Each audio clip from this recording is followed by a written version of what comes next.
Hello. Okay. Hello. It's my first time. So bear with me if if I don't know what to do. But yeah. Hi everybody. So thanks for joining me on this live workshop. And yeah, this is part of the Self-Expedition series. And the Self-Expedition series, it's all about exploring ourselves. So welcome. And today we're going to talk about time. So it's time to talk about time. So what is the Self-Expedition? As the name suggests, it is an expedition within, so that we can meet ourselves, so that we can start valuing ourselves in the size and the shape that we are. And it's a journey basically of learning. There is no real arrival on this journey because there is so much to be discovered within. And with the Self-Expedition, I hope to inspire you to reflect, to act, and to develop greater confidence and self-awareness and build one of the most important relationships that we have in our life, which is the relationship with ourselves. So the idea behind this is that the more you know about yourself, the better you will lead yourself and you will lead others, and you will create a world to which people want to belong. Now, in the past 6 months, this Self-Expedition Café had a different format. And every first Wednesday of the month, we were meeting online. It was a private and intimate group, and we were discussing different challenges that we had. We were bragging about successes, and we were there to support and help each other on this journey of exploring about ourselves. But as of this month, I decided to have a new format, and it was supposed to happen last week. But of course, I made a mistake, and I didn't test the software and YouTube beforehand. So on a Tuesday evening, I was completely overwhelmed when I saw that I need 24 hours to get live on YouTube. So I decided to just postpone it for this Wednesday, and this is the first edition of the webinar or workshop on the Self-Expedition. So as of this month, we will have the new format, and we will continue the same practice of sharing, of reflecting, of giving each other advice. I will share with you my knowledge, but it will be done in a slightly different way. So every first of the month, at the beginning of the month, as you know, I publish my monthly newsletter. And in my newsletter, I talk about matters that are close to me, that I'm exploring in this period, in the previous month, or things that happened and that inspired me to share the news with you. And so I'm going to write the newsletter, and then I'm going to send it to you if you have opted to receive it in your inbox. If not, you can always find it on LinkedIn and where I publish it. And soon, because I'm creating now my new website, it will be published there as well. And then after you read it, then we will gather together on the first Wednesday of the month, and we will, or the second, depending, it will be announced. And then we will discuss what was there in the newsletter, so that we can delve deeper into the conversations, and we can benefit all from it. So why I decided to do it live? It's because I believe that in today's world that we're living in, the society today has become much more disconnected from the self. And actually, in many instances, I have realized that this relationship it's even not existent. So from my experience, and you all know that I had cancer, I was ill, and from research, I know, and I have found out, research also shows that that the moment when we lose the touch with ourselves, we become ill. So I believe that more people can benefit from these conversations that we have, that I have, and that and that it can be a benefit for all. Today we're going to talk about time management, because I was reflecting a lot on time in the past month, and this is the subject of the newsletter. So if you know someone at the moment that is struggling with time management, someone that needs to create more time for themselves, then drop them a note, invite them to come to this webinar today. It's time to talk about time. Now, I will be asking you questions, and you can use the chat on the side. I don't know still if it functions. I hope it functions, so that you can write your comments, your answers to the questions I pose, because it's important that this is an interactive session, and I'm not only me talking, but you can also participate via the chat box. So let us begin by checking in. And to check in, I want you to for a moment reflect, stop, and feel, how is it for you? Where are you now? What is your current relationship with time? Are you stressed with time at the moment? Are you in shortage with time? Are you battling with time? Do you feel that time flies so fast? Are you always in competition with time? How is it for you? Do you feel maybe that time is very slow at the moment and you have a lot of time?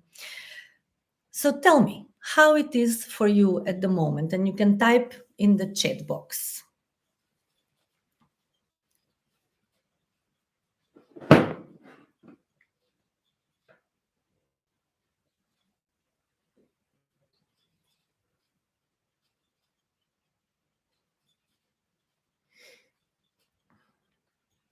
Anybody? Am I getting any? I'm not getting anything.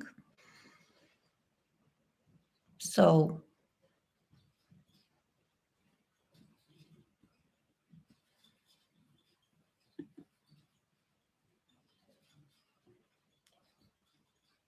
I see that there are a few participants online, but watching live, but I don't get any comments. Maybe it's late. It comes late. I'm not sure how it operates. Okay, I'll wait for a moment.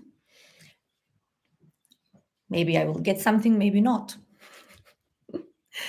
But also I would like to ask you if while you are reflecting, so did your perception of time change during the COVID pandemic?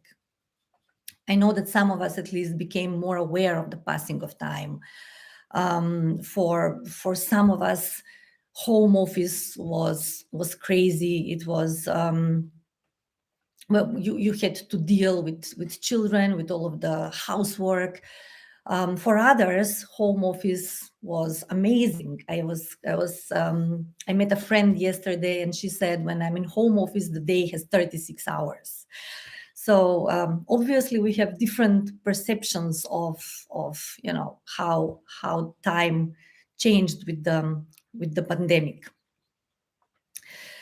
So comments are not coming, so I need to deal with this, or maybe nobody wants to share anything, or you want to, I don't know, this is all new to me. Okay, so then I will move on, and I will tell you a little bit about how I came to the story to write about time this month. So last month in June, I spent 1.5 months in Macedonia, and I was off to Greece and working and vacationing together. And then I came back to Vienna, and I figured out just like that, summer was here. It was very hot in Vienna. I could, the sun was shining, it was steamy. I could, going out on the streets, I could see the summery dresses were there. People were outside. Tourists were everywhere. The food became much fresher and much colorful. Restaurants were full of laughter, and generally the talk with everybody involved vacation. So vacation plans were being made. Some already went to vacation, some were planning vacation. And summertime and the living is easy. And then on the other side, there is war. And then the COVID-19 pandemic is again on the rise. Anxiety is on the rise. And we are beyond the red alarm on global warming. The ban on abortion in the US. I mean, we're going back to medieval times. We are facing exploding prices. Winter is coming. Electricity prices and gas prices are exploding. So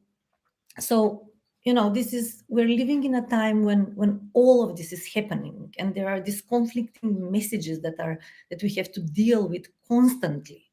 So how are you managing your time with all of this? Does it shorten the time for you, or does it expand the time for you? How is it for you? Are you aware of all of this? That's my question. And also, I said it's best to talk about time because I constantly hear from my clients that they are in a battle with time. They don't have enough time for everything they want to do. They don't have enough time for themselves, for exercise, for meditation, for personal development, for you name it, for the family. And also because it's in the middle of the year. We're in the middle of the year, and we need to reflect at one point of the previous 6 months. So how was it? Did we progress? Did we stay at the same level where we were? Did we achieve some of the outcomes that we set, or the goals that we set at the beginning of the year? So where are you? It's time to reflect as well. And finally, because our time on this planet is limited, and we think that we have a lot of time, but actually, we're all going to die one day, and our time is limited.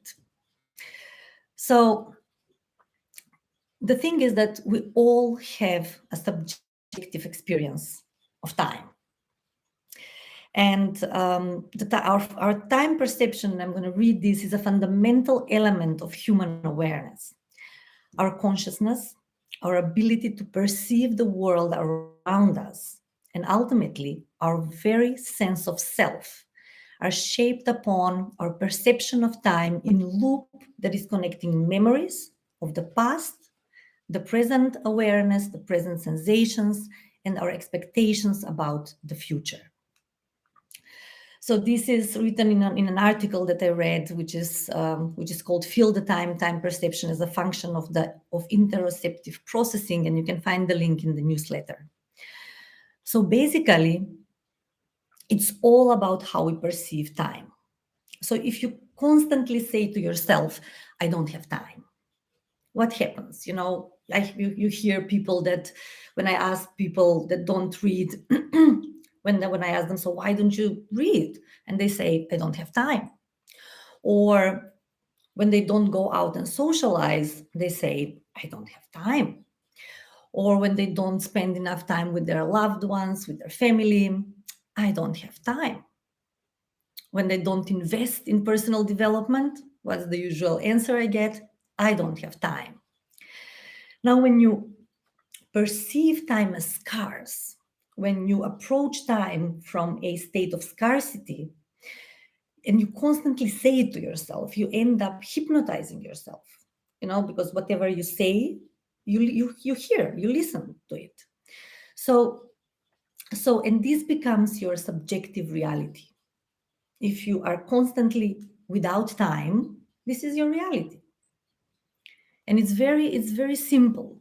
Or if you're constantly thinking of past times or worrying about the future, then you end up missing the present. And you have heard this probably a million times. Now, on the weekend, I was hiking, and when I left the house, it was sunny, but the weather forecast was not really promising. And then on the way up the mountains, it started raining. So while I was hiding in the woods, I started thinking, my mind started racing, like you should have stayed at home. You couldn't, you could have done this tomorrow. Tomorrow it's going to be a better day, and so on. So all of my thoughts racing, I was missing basically what was going on around me. I was hiding in the woods and I was not wet. It was not raining because the trees were protecting me. And of course, after 15 minutes, the rain stopped and the beautiful sky opened up, and I enjoyed a wonderful hike afterwards. But usually what we do is we worry, we regret the past, or we worry about the future and future events. And when we talk about the future, you have no idea basically what's going to happen in the future. Everything is possible. There's so many possible options that you cannot know what's going to happen. So, this is why we need to become aware of our perception of time. And if it doesn't fit you, of course, you can change it. Now, the truth is that we all have the same amount of time. So we have all 24 hours a day. And all the money in the world cannot buy you a second more. This is what Laura van der Kam says. So, there's so many books written about time management and how we can gain more time if we only just had enough time to read them all. But I can recommend a few that resonated with me, and one is from Laura van der Kam that I mentioned, and this is the book that's the name of the book is I Know How She Does It: How Successful Women Make the Most of Their Time. And another one is 18 Minutes, Find Your Focus, Master the Distraction and Get the Right Things Done by Peter Bregman. And another one that I like to recommend to you is 15 Secrets Successful People Know About Time Management. And this is by Kevin Cruz. Now, most of these books give very similar advice. So they say, save mornings for real work, stop multitasking, because basically when we multitask, we don't focus on anything in particular. And when we multitask, we're losing a lot of time. So focus on one thing and do it well. Then another advice is make time for yourself, get enough sleep, of course, plan a whole day without meetings, and so on. So tell me, I don't know, this chat is not working. I don't know if you're typing anything. So this is a live gig, and yeah, if you want to say something, I hope I'll get it. I don't know why I'm not getting any comments. So how do you gain time? Do you have any advice on how you organize your time, how you gain more time in the day? Share something. Or you just reflect for yourself. What are some practices that you have that help you organize your time, manage your time, or gain your time, of course, gain more time?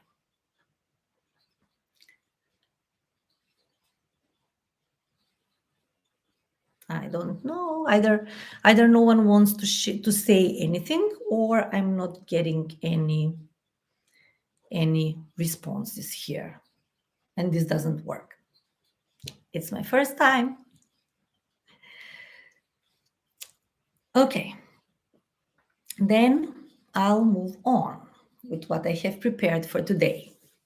So, do you know some people, or those people, or maybe you are one of them, that are constantly busy? I know a lot. People that are constantly on the run, that are constantly overwhelmed, that are constantly stressed, and they're constantly busy. So According to an Harvard Business Review article that I recently read by Julian Birkinshaw and Jordan Cohen, these are two university professors, they say that one reason that we like to feel busy all the time is because it makes us feel important. So when you're busy all the time, you feel important.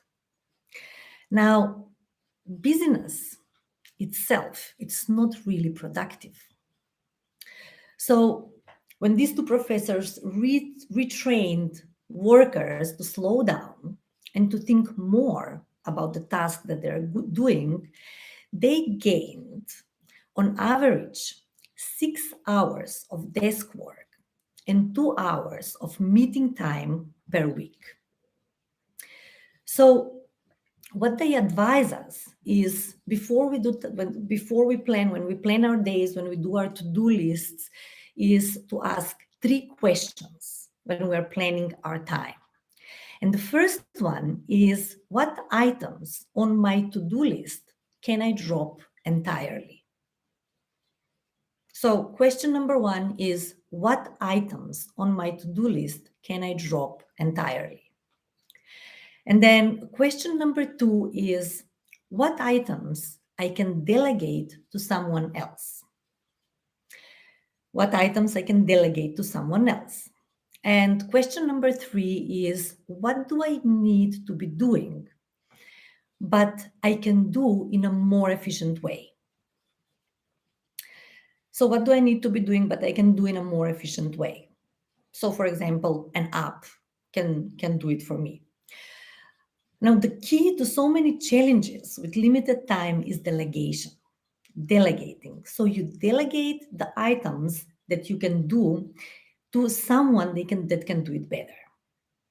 And the more you delegate, the more you will thrive. This is what research shows. This is what many experts of time management say, and many successful people say.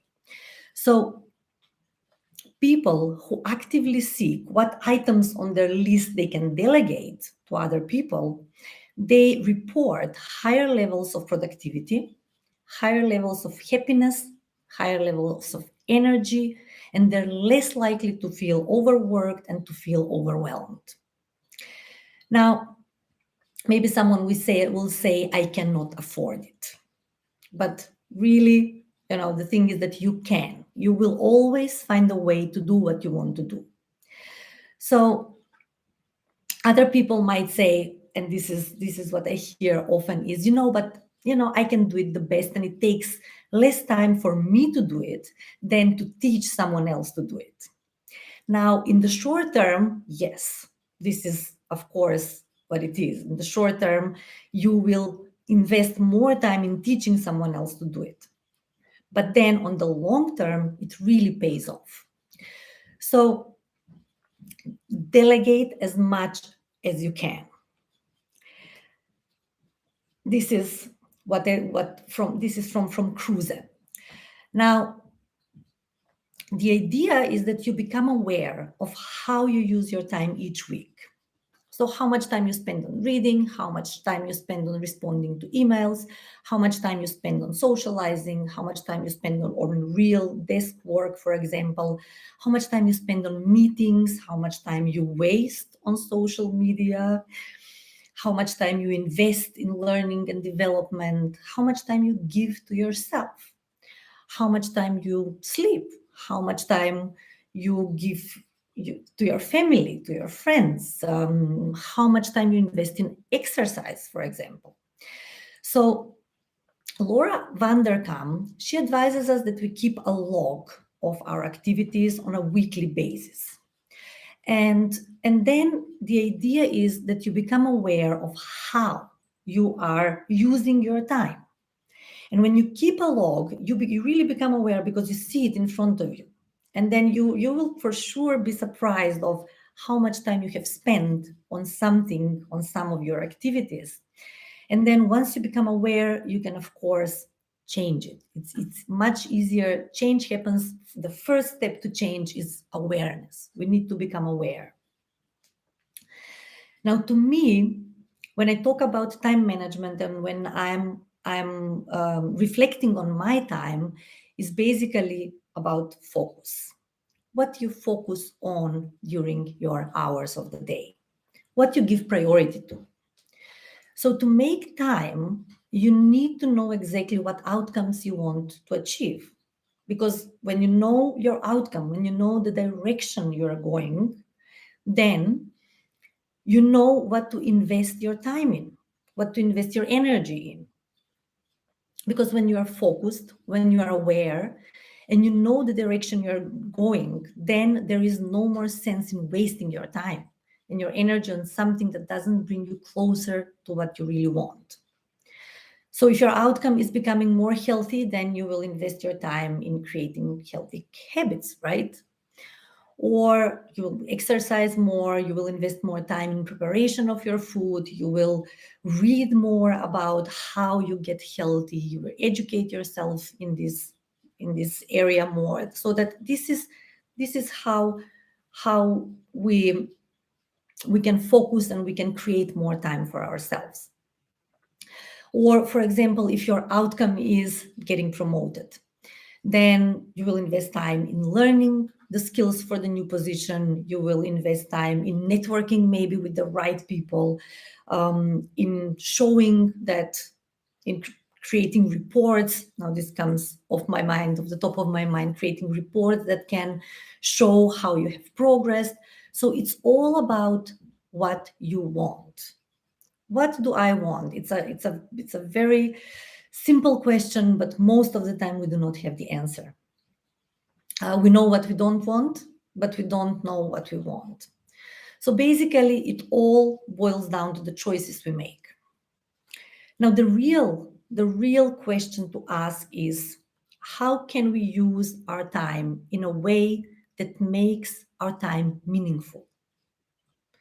So how can we use our time in a way that makes our time meaningful? And,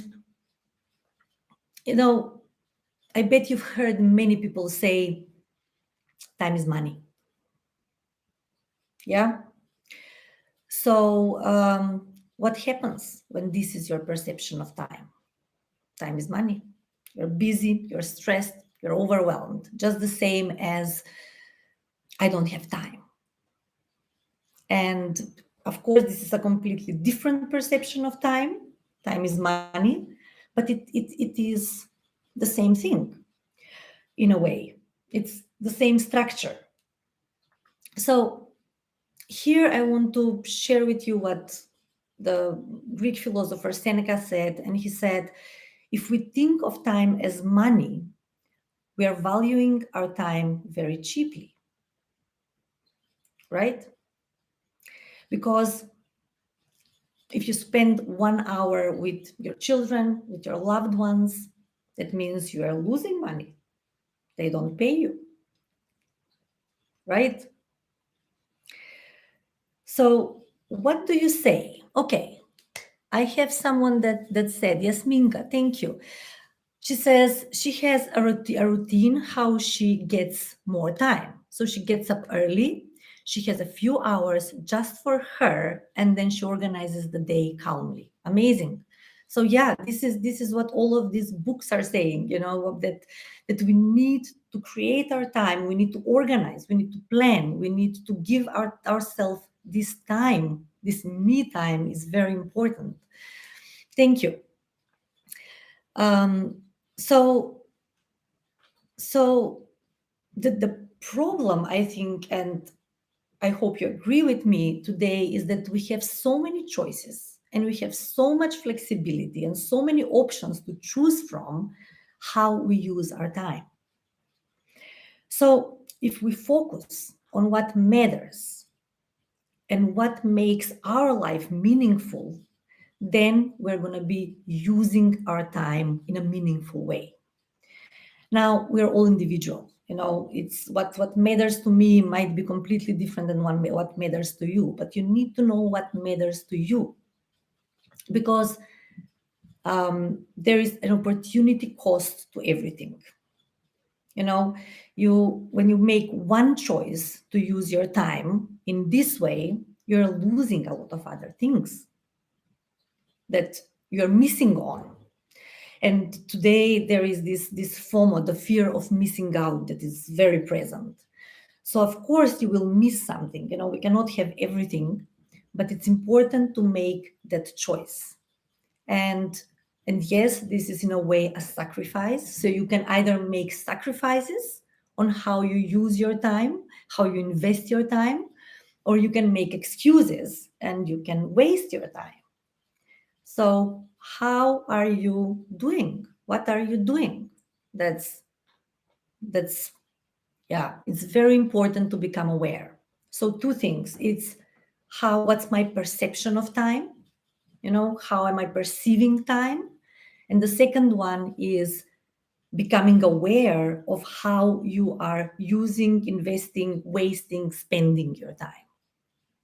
And also notice what are the words that you're using when you are talking about time. So when you say, I spent an hour at a meeting. So if you spend something, it's leaving in a way, you are in minus.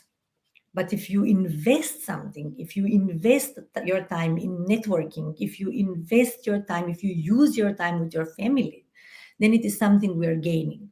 So also become aware of your wording, of your language, the language you're using when you are talking about time. So I'm coming now closely to the NLP, because neuro-linguistic programming, it's about it's about brain, it's about our neurology. Linguistic, it's about the language we're using, and programming, it's about how we have been in a way programmed, and it's all about our habits, our behaviors that are our patterns in which we live our life. So in NLP we have timelines. In NLP we have timelines, and timelines are basically a metaphor. So there is a timeline. We all perceive in a way time as in linear fashion. So there is a beginning, and then there is a line, and then there is an end. Of course, we're all gonna die, as I said, and we work with timelines. Basically, what timelines show us is how our brain organizes time, how we organize in our brain, how we distinguish between past, present, and future. Because our brain doesn't perceive reality from imagination. And when a memory comes, whether it's a memory from the past or a memory about the future, how do we know when it's the past and when it's the future? So here, this is why we have this metaphor of a timeline that is basically isomorphically relating to the time perception in our head. And we see what we want to discover here is where in our space, where do we have the past, where do we have the future? Some people say you can leave the past behind you. And for some people, leaving the past behind you, it's not really possible. So in this way, people show you how they perceive time. So for someone that can see the past and the future in front of them, it's very difficult to leave the past behind and to forget about something. And for those people that can leave the past behind, that their past is behind them, basically, their storage of the past and the present and the future, for them might be very difficult to go back to a past memory and to really see it in front of them, and to see all of the events. So at the NLP practitioner, we do work a lot with time and how we store time, and we work with past experiences that maybe have been suppressed, and we get resources. So we go into the future. It's a very interesting technique, timelines. So for example, just to give you an example, what happens if someone has their past in front of them? They're blocked by this past events, and they cannot really clearly see and clearly visualize the future. So become aware of where is the past for you, and you can do this by asking yourself questions of what did I have for lunch yesterday? So, when you think of it, where in the space this is around you? When you think of when did I have lunch? So for me, when I ask myself when I had what I had for lunch yesterday, it's here. How is it for you? Where is it? So that you can discover in which direction is your past. And then to discover where is the future, you can ask yourself, what will I have for lunch tomorrow? And then you imagine. For me, it is here. So play with yourself and ask these questions about yesterday, about 1 week ago, so that you can discover in the space where is past and present for you, and you can become aware of the structure of time that you have. And once you become aware, so if the past is in front of you, then you might need to move it to the sides, because NLP is all about structure. It's all about how our brain and how our thoughts and how everything, what goes on inside our head is structured. And once we change the structure, we change our behavior and we change our state, basically. So yeah, I see that we are 36 minutes now on, that I have talked for 36 minutes. And I want to ask you, whoever is here, if you want to share something, if you want to ask a question, and if you want to share a technique as well, just as Yasminka said, a technique that you're using to create more time. So obviously the chat is working. It's just everybody was shy to write.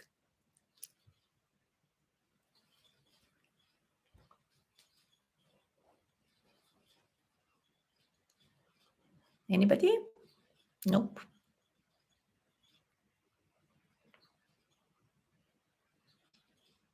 Okay. So yes, I did plan for a 1 hour, but I planned it with comments and with interaction. But since I see that you're shy and you don't want to share a lot, then getting up early works for me too. Okay, yes, thank you.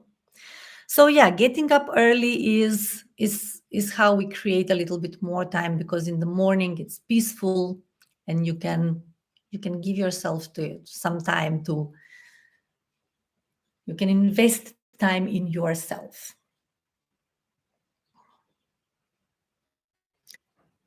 Okay. Do you have any questions for me? So I'm going to do this again next month.